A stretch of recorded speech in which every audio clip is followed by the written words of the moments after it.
dancetickets.com. We've just crossed out of the front lot where our offices and our sound stages are, and now we move into the back lot. This is where we're going to take you for the rest of the tour. The back lot is where we have all the exterior sets that we use for the outdoor scenes, and we're going to be taking the tram all around to these sets so you can get some really good pictures. The first part of the back lot that we're going to be taking you through are our metropolitan sets, our city street sets. And it's an area that frequently uses New York in movies and TV shows. So to tell you a little bit more about it as we drive through, here's Jimmy Fallon. Hey everyone, welcome to New York. I got my start right here in New York on Saturday Night Live. This is actually my old neighborhood. Once got mugged over there. An old woman. Tough lady. This is my favorite hot dog guy. Hey buddy, how's it going? Remember me? No. Just like old times. Gotta love New York City. Hey, I'm walking here.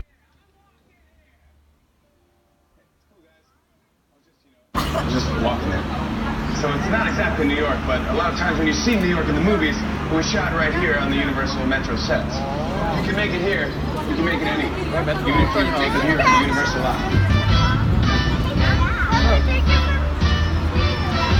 Last year, they filmed the entire season of American Ninja Warrior on the street. They have an obstacle course built out here, and we were driving along the street.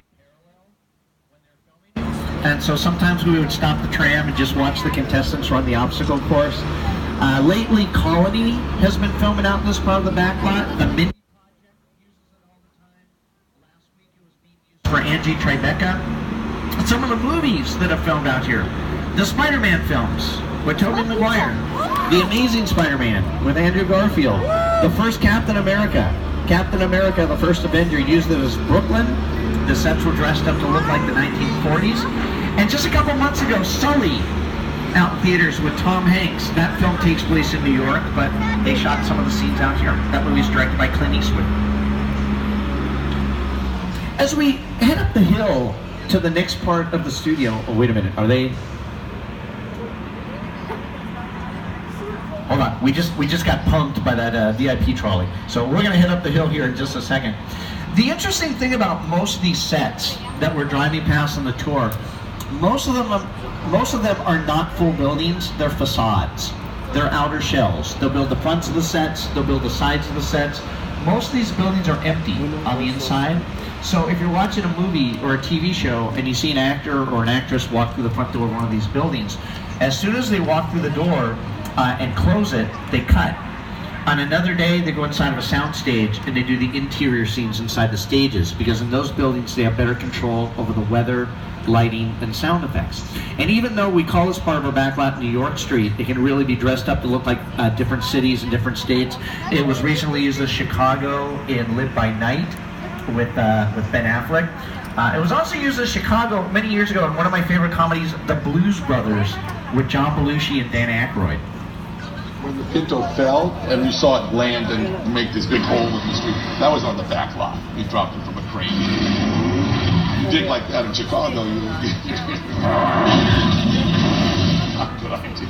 When people ask me, all of the movies I've ever done, what is the most satisfying, the most fun, I've got to say Blues Brothers. We got to sing, we got to dance, got to drive, train with the best stunt people in the world, and got to be an actor and a writer. So it was a good piece of work. Danny called John America's guest because if you walk into anybody's house.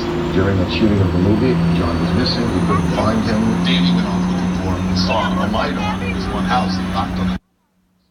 Sir, we're doing a movie down here, we're looking for one of our actors. Oh, John, yeah, he's on my couch. He came in, he had a snack a couple hours ago, he's sleeping.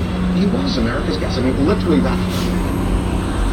Now I'm going to bring up another director on the monitors, Academy Award-winning director Peter Jackson, to tell you about this building here. Peter Jackson directed King Kong, and it looks like King Kong may have stepped on that tram.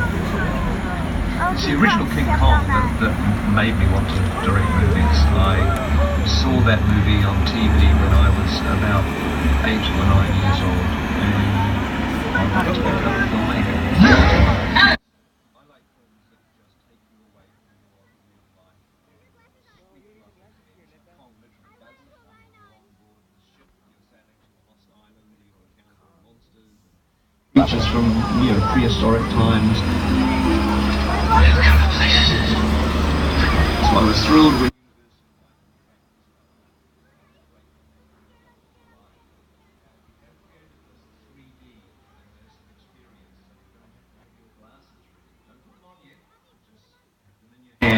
we're about to reach Hold the camera, the hold the sky. camera. Peter Jackson, I have a question. You've been to Skull Island before, but for a lot of people on the tram, this is going to be their first trip here. What should they expect to see when we get to the island? The Universal Tram is winding its way through a very rough, narrow trail in Skull Island, allowing the visitors a little sneak peek at some of the wildlife of Skull Island. I'm scared upstairs. Oh, thank God.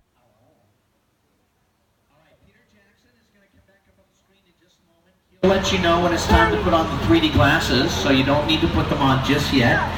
Hold on to your personal belongings and remain seated at all times as we bring you to Skull Island to see the 8th wonder of the world, King Kong.